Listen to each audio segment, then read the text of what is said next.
ಎಲ್ಲರಿಗೆ ಶುಭಗಳು. ಚೆನ್ನಾಗಿದ್ದೀರಪ್ಪ? ಕರ್ತನು ಪರಿಶುದ್ಧನು ನಮ್ಮನ್ನು ಕೂಡ ಪರಿಶುದ್ಧವಾಗಿ ಜೀವಿಸಬೇಕಂತ ಕೃಪೆ ಕೊಡ್ತಾ ಇದ್ದಾನೆ.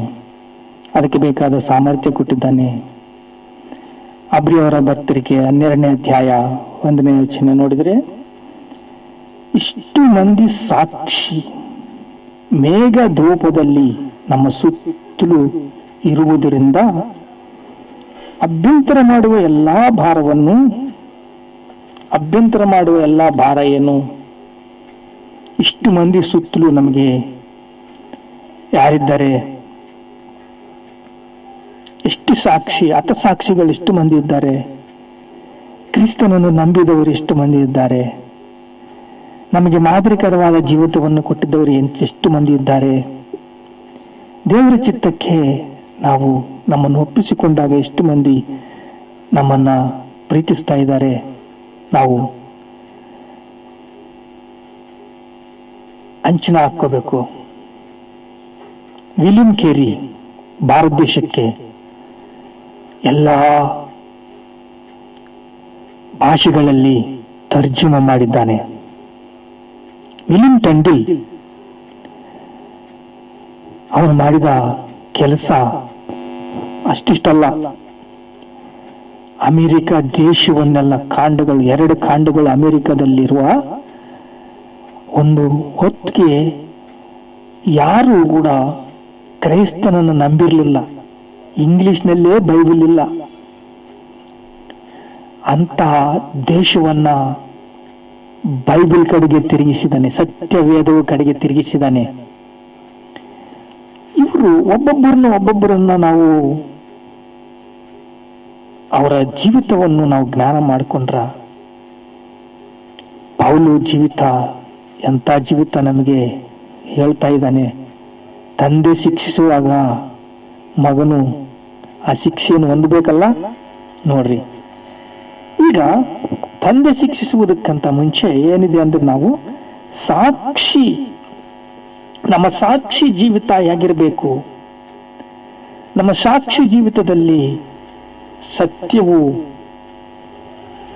ನಮಗೆ ಸಾಕ್ಷಿಯಾಗಿರಬೇಕು. ಸತ್ಯವಾಗಿ ನುಡಿಬೇಕು, ಸತ್ಯವಾಗಿ ಸಾರಬೇಕು. ದೇವರ ಚಿತ್ತಕ್ಕೆ ನಮ್ಮನ್ನು ನಾವು ಒಪ್ಪಿಸ್ಬೇಕು. ಒಪ್ಪಿಸ್ಕೊಂಡಾಗ ಮಾತ್ರ ನಾವು ಜೀವಿಸೋದು ಸುಲಭ. ನೋಡ್ರಿ,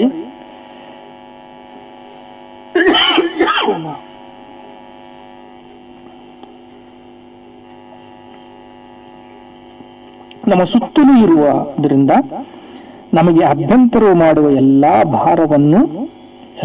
ಪಾಪ ಭಾರವನ್ನು ಹತ್ತುಕೊಳ್ಳುವ ಪಾಪವನ್ನು ನಾವು ಸಹ ತೆಗೆದಿಟ್ಟು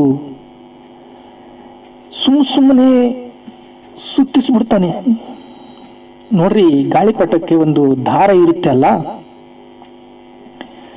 ಸುಮ್ಮನೆ ಅಪವಾದಿ ಏನ್ ಮಾಡ್ತಾನಂದ್ರೆ ಸುಮ್ಮನೆ ಸಹೋದರರ ಮೇಲೆ ನಿಂದೆ ಓರಿಸ್ತಾ ಪಾಪವನ್ನು ಸುತ್ತು ಬಿಡ್ತಾ ಇರ್ತಾನೆ ಅಂತ ಸುತ್ತು ಬಿಟ್ಟಾಗ ಅದನ್ನೆಲ್ಲ ಲೆಕ್ಕ ಮಾಡಬೇಡ. ನೋಡಿ, ಇಲ್ಲಿ ಏನ್ ಹೇಳುತ್ತೆ ಅಂದ್ರೆ, ಹತ್ತಿಕೊಳ್ಳುವ ಪಾಪವನ್ನು ನಾವು ಸಹ ತೆಗೆದು ಒಗೆದು ಬಿಡ್ಬೇಕು, ಅಸಹಿಸ್ಕೊಳ್ಬೇಕು ಪಾಪವನ್ನು. ಯೇಸುವಿನ ಮೇಲೆ ದೃಷ್ಟಿ ಇಟ್ಟು ನಮಗೆ ನೇಮಕವಾದ ಓಟವನ್ನು ಸ್ಥಿರಚಿತ್ತದಿಂದ ಓಡೋಣ. ನಮಗೊಂದು ಗೋಲ್ ಇದೆ, ನಾವು ಸ್ಥಿರಚಿತ್ತದಿಂದ ಓಡಬೇಕು. ನಮ್ಮ ಪ್ರಯಾಣ ಪರಲೋಕ. ಈ ಪರಲೋಕ ದೇವರ ರಾಜ್ಯದಲ್ಲಿ ನಾವು ಸೇರಬೇಕು ಅಂತ ವಿಶ್ವಾಸಕ್ಕೆ ಪರೀಕ್ಷೆ ಇದೆ. ಅದು ಓರ್ಮೆ ಹುಟ್ಟಿಸುತ್ತೆ, ನೆಮ್ಮದಿ, ತಾಳ್ಮೆ. ಈ ನೆಮ್ಮದಿ, ತಾಳ್ಮೆ ನಿಮ್ಮನ್ನೇನು ಮಾಡುತ್ತೆ ಅಂದ್ರೆ, ಎಲ್ಲ ನಿಮ್ಮ ಕೆಲಸಗಳನ್ನ ಸಫಲಪಡಿಸುತ್ತೆ. ಹೋಗ್ಲಿ ಬಿಡು, ಅವನೇನು ಹೆಮ್ಮೆ ಪಟ್ರೆ ಏನೋ ಇಷ್ಟು ಮಾತಾಡಿದ್ದಾನೆ, ದೀನನ್ ಏನು ಹೇಳ್ತಾನ್ರಿ, ಹೋಗ್ಲಿ ಬಿಡೋ ಹೋಗ್ಲಿ ಬಿಡು ಅಂತ. ದೇವರು ನಮ್ಮನ್ನು ಹೇಗೆ ಶಿಕ್ಷಿಸ್ತಾರೆ? ದೇವರು ನಮ್ಮನ್ನು ಹೇಗೆ ಶಿಕ್ಷಿಸ್ತಾರೆ ಅಂದ್ರೆ, ನೀನು ದೇವರಿಗೆ ದೀನನಾಗಿ ಇರಲಿಲ್ಲ ಅಂದ್ರೆ ದೇವರು ನಿಮ್ಮನ್ನು ಶಿಕ್ಷಿಸ್ತಾರೆ. ಯಾಕೆಂದ್ರೆ ದೇವರು ಶಿಕ್ಷಿಸುವಾಗ ಅಬ್ರಹಾಮನನ್ನ ಹೇಗೆ ಶಿಕ್ಷಿಸಿದ್ರು? ತನ್ನ ಮಕ್ಕಳೆಲ್ಲ ಎಲ್ಲ ವಿಶ್ವಾಸಕ್ಕೆ ವೀರನು. ವಿಶ್ವಾಸ ವೀರರಲ್ಲಿ ವಿಶ್ವಾಸವನ್ನೇ ತಂದೆ, ವಿಶ್ವಾಸಕ್ಕೆ ನಂಬಿಕೆಗೆ ತಂದೆ, ವಿಶ್ವಾಸಕ್ಕೆ ತಂದೆ ಯಾರು? ಅಬ್ರಹಾಮನು. ಆದ್ರೆ ಹೇಗೆ ಶಿಕ್ಷಿಸ್ತಾ ಇದ್ದಾನೆ? ಮಕ್ಕಳಲ್ಲಿ ಏನು ಹೇಳಪ್ಪ, ನನಗೆ ಮಕ್ಕಳಿಲ್ಲ ಸ್ವಾಮಿ, 9 ವರ್ಷ ಆಯಿತು, ನನಗೆ ಮಕ್ಕಳಿಲ್ಲ ಸ್ವಾಮಿ. ಸರ್ವಶಕ್ತನಾದಂತ ಆದ್ರೆ ಸೃಷ್ಟಿಕರ್ತ ಆದ ದೇವರನ್ನು ಕೇಳ್ಕೊಳ್ತಾ ಇದ್ದಾನೆ, ಬೇಡ್ಕೊಳ್ತಾ ಇದ್ದಾನೆ. ಆದ್ರೆ ಒಂದು ಪ್ಲಾನ್ ಇದೆ ದೇವರಿಗೆ. ಈಗ ದೇವರು ನಮ್ಮನ್ನು ಶಿಕ್ಷಿಸ್ತಾರೆ. ಬಂಗಾರವನ್ನು ಪುಟುಮಿಯಲ್ಲಿ ಹಾಕಿದಾಗ ಆ ಪುಟುಮಿಯಲ್ಲಿ ಅದು ಮಲಿನ ಹೋಗುತ್ತೆ. ಹಾಗೆಯೇ ದೇವರು ನಮ್ಮನ್ನು ಶಿಕ್ಷಿಸ್ತಾರೆ. ಇಲ್ಲಿ ನೋಡ್ರಿ, 5 ಹೆಬ್ರಿಯವರ ಪತ್ರಿಕೆ 12ನೇ ಅಧ್ಯಾಯ 5ನೇ ವಚನ. ಮಗನು ಕರ್ತನ ಶಿಕ್ಷೆಯನ್ನು ತಾತ್ಸಾರ ಮಾಡಬೇಕು. ಆತನು ನಿನ್ನನ್ನು ಗದರಿಸುವಾಗ ಬೇಸರಗೊಳ್ಳಬೇಡ, ಕರ್ತನು ತಾನು ಪ್ರೀತಿಸುವವನನ್ನೇ ಶಿಕ್ಷಿಸುತ್ತಾನೆ. ಕರ್ತನು ಪ್ರೀತಿಸುವವನನ್ನೇ ಶಿಕ್ಷಿಸುತ್ತಾನೆ. ಈಗ ವಿಶ್ವಾಸಕ್ಕೆ ಪರೀಕ್ಷೆ. ನೀನು ಪರೀಕ್ಷೆಯಲ್ಲಿ ಓಟಮಿ ಆಗ್ತಾ ಇದೀಯಾ? ನಿನಗೆ ಭಾರ ಇದೆಯಾ? ಭಾರತ ದೇಶವನ್ನು ರಕ್ಷಿಸಬೇಕು ಅಂತ ನಿನಗೆ ಆತ್ಮ ಸಂಬಂಧವಾಗಿ ಒಂದು ಸ್ಪಿರಿಟ್, ಪವಿತ್ರ ಆತ್ಮನ ಶಕ್ತಿ ನಿನ್ನ ಮೇಲೆ ಬಂದಾಗ ನೀನು ಶಕ್ತಿವಂತಿಯ. ಆ ಪವಿತ್ರ ಆತ್ಮನ ಶಕ್ತಿ ನಿನ್ನ ಏನ್ ಮಾಡುತ್ತೆ ಅಂದ್ರೆ ಪ್ರೋತ್ಸಾಹ ಮಾಡ್ತಾ ಇರುತ್ತೆ. ಪ್ರೋತ್ಸಾಹ ಏನ್ ಮಾಡುತ್ತೆ ಅಂದ್ರೆ ಎಲ್ಲ ವಿಶ್ವಾಸಿಗಳನ್ನು ಕೂಡಿಕೊಂಡು ಅಂತ ಕೆಲಸ ಮಾಡೋಣ, ಇಂಥ ಕೆಲಸ ಮಾಡೋಣ, ಸಭೆ ಕಟ್ಟೋಣ ಅಂತ ನಿನಗೆ ಆಲೋಚನೆ ಬರ್ತಾ ಇರ್ತವೆ. ಅಂತ ಆಲೋಚನೆ ಬಂದಾಗ ದೇವರು ನಿನ್ನನ್ನು ಶಿಕ್ಷಿಸ್ತಾನೆ. ಸೃಷ್ಟಿಕರ್ತ ಆದ ದೇವರು, ಸರ್ವಾಧಿಕಾರಿಯಾದ ದೇವರು, ನ್ಯಾಯ ವಿಧಿಗಳನ್ನು ವಿಧಿಸುವ ದೇವರು ನಿನ್ನನ್ನು ಶಿಕ್ಷಿಸ್ತಾನೆ. ಏಕೆ ಶಿಕ್ಷಿಸ್ತಾನೆ? ಅಬ್ರಹಾಮನ್ನು ಶಿಕ್ಷಿಸಿದ್ದಾನೆ, ವಿಶ್ವಾಸಿಗೆ ತಂದೆಯಾಗಿ ಮಾಡಿದ್ದಾನೆ. ಹಾಗೆ ನಿನ್ನನ್ನು ಶಿಕ್ಷಿಸಿ, ನಿನ್ನನ್ನು ಸರಿ ಮಾಡಿ, ನಿನ್ನನ್ನು ಬಲಪಡಿಸಿ, ನಿನ್ನನ್ನ ಎಲ್ಲ ವಿಧಾನವನ್ನು ಸರಿ ಮಾಡ್ತಾನೆ, ಜೀವನ ವಿಧಾನವನ್ನು ಸರಿ ಮಾಡ್ತಾನೆ, ಸೇವಕನಾಗಿ ಮಾಡ್ಕೊಳ್ತಾನೆ. ಈಗ ನಾವು ಹೇಳಿದಿವಲ್ಲ, ವಿಲಿಯಂ ಟೆಂಡಿಲ್ ಅಂತಂದು ಅಮೆರಿಕವನ್ನು ಪ್ರಭಾವಿತ ಮಾಡಿದ್ದಾರೆ. ಅಮೆರಿಕದಲ್ಲಿ ಇಂಗ್ಲಿಷ್ನಲ್ಲಿ ಬೈಬಲ್ ಓದ್ತಾ ಇದೀವಿ ಅಂದ್ರೆ ಅದು ವಿಲಿಯಂ ಟೆಂಡಿಲ್. ವಿಲಿಯಂ ಕೇರಿ ಭಾರತ ದೇಶದಲ್ಲಿ ಎಲ್ಲ ರಾಷ್ಟ್ರಗಳಲ್ಲಿ ಅವರು ಪ್ರಭಾವ ಹೊಂದಿದ್ದಾರೆ. ಹಾಗೆ ಈಗ ನಾವು ದೇವರು ನಮ್ಮನ್ನು ಶಿಕ್ಷಿಸಿದಾಗ ನಾವು ಕರ್ತನು ಪ್ರೀತಿಸುವವನನ್ನೇ ಶಿಕ್ಷಿಸುತ್ತಾನೆ.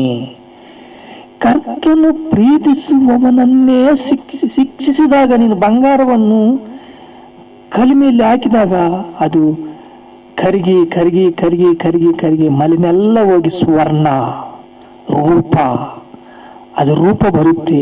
ಆ ರೂಪ ಬಂದಾಗ ನೀನು ದೇವರ ಕಡೆಗೆ ನೋಡ್ತೀಯ, ಏನಪ್ಪ ದೀನನಾಗಿ, ಹೋಗ್ಲಿ ಬಿಡು, ಯಾರೇನಾದ್ರೂ ಮಾಡ್ಲಿ, ದೇವರಿದ್ದರೆ ನಮಗೆ ಸಾಕು ಅಂತ. ಸ್ಟೈಫನ್ ಏನ್ ಮಾಡಿದ? ದೇವರ ಬಲಗಡೆಯಲ್ಲಿ ಕೂತಿರುವ ಯೇಸುನನ್ನು ನೋಡಿ ಬಂದ್ಬಿಡ್ತೀನಿ ಸ್ವಾಮಿ ಅಂತ ಅಂದ. ಬಾ, ಬಲಗಡೆಯಲ್ಲಿ ಕೂತಿ, ಇವರು ಪಾಪಗಳನ್ನು ಕ್ಷಮಿಸು, ಇವರ ಪಾಪಗಳನ್ನು ಕ್ಷಮಿಸು ಅಂತ ಕೇಳ್ಕೊಂಡು ಸ್ಟೈಫಾನು ಸತ್ತೋಗ್ಬಿಟ್ಟ.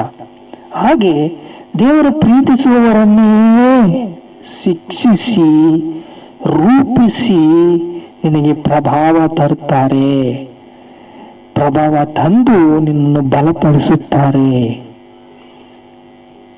ಪ್ರಾರ್ಥನೆ ಮಾಡಿಕೊಳ್ಳೋಣ. ತಂದೆ, ಸ್ತೋತ್ರ ಸ್ತೋತ್ರ ಸ್ತೋತ್ರ. ಯೇಸಪ್ಪ ಕರ್ತನೆ, ನಮ್ಮ ನೀತಿ ಒಳ್ಳೆಯದಲ್ಲಪ್ಪ, ಆದರೆ ನೀವು ನಮ್ಮನ್ನು ಪ್ರೀತಿಸ್ತಾ ಇದ್ದೀರಾ. ನಿಮ್ಮ ರಕ್ತದಿಂದ ನಮ್ಮನ್ನು ಶುದ್ಧಿ ಮಾಡಿದ್ದೀರಾ. ಯೇಸುವಿನ ರಕ್ತ ಸಕಲ ಪಾಪಗಳಿಂದ ನಮ್ಮನ್ನು ಶುದ್ಧಿ ಮಾಡಿದೆ. ಹೌದು ಸ್ವಾಮಿ, ನಾವು ದೀನರಾಗಿರಬೇಕು, ಶಾಂತಗುಣ ನಮಗಿರಬೇಕು. ವಿಲಿಯಂ ಟೆಂಡಲ್ ಅಮೆರಿಕ ಖಂಡಗಳನ್ನು ಪ್ರಭಾವಿತ ಮಾಡಿದ. ವಿಲಿಯಂ ಕೇರಿ ತನ್ನ ಜೀವಿತವನ್ನು ಕಲ್ಕತ್ತಾದಲ್ಲಿ ನೇಮಿಸಿಕೊಂಡು ಎಲ್ಲ ದಕ್ಷಿಣ ಭಾರತ ದೇಶವನ್ನು, ಉತ್ತರ ಭಾರತ ದೇಶವನ್ನು, ಎಲ್ಲ ಬೈಬಲನ್ನು, ಎಲ್ಲ ಭಾಷೆಯಲ್ಲಿ ಬೈಬಲನ್ನು ಪ್ರಿಂಟ್ ಮಾಡಿ ಈಗ ನಾವು ಬೈಬಲ್ ಓದ್ತಾ ಇದ್ದೀವಿ ಅಂದರೆ ವಿಲಿಯಂ ಕೇರಿ ಮಾಡಿದ ಕೃಪೆ. ಆದರೆ ದೇವರ ಕೃಪೆ ತೋರಿಸಿ ನಮ್ಮನ್ನ ರಕ್ಷಿಸಿದ್ದಾನೆ, ರಕ್ಷಣೆ ಕೊಟ್ಟಿದ್ದಾನೆ. ಯೇಸು ಕ್ರಿಸ್ತನು ಪ್ರಭು ಅಂತ ಬಾಯಿಂದಾರಿಕೆ ಮಾಡಿಕೊಂಡು ಹೃದಯದಲ್ಲಿ ವಿಶ್ವಸಿಸಿದ್ರೆ ನಾವು ರಕ್ಷಣೆ ಹೊಂತೀವಿ ಸ್ವಾಮಿ. ಹೌದು ಸ್ವಾಮಿ, ಕರ್ತನು ಯಾರನ್ನು ಶಿಕ್ಷಿಸ್ತಾನೆ ಅಂದ್ರೆ ಪ್ರೀತಿಸುವವರನ್ನೇ ಶಿಕ್ಷಿಸ್ತಾನೆ. ಹೌದು ಸ್ವಾಮಿ, ಸ್ತೋತ್ರ ಸ್ತೋತ್ರ ಸ್ತೋತ್ರ. ಸ್ತುತಿ ಮಹಿಮೆ ಘನತ ಪ್ರಭಾವಗಳು ಯೇಸು ಕ್ರಿಸ್ತ ನಾಮದಲ್ಲಿ ಚೆಲ್ಲಿಸ್ತಾ ಇದೆ ತಂದೆ.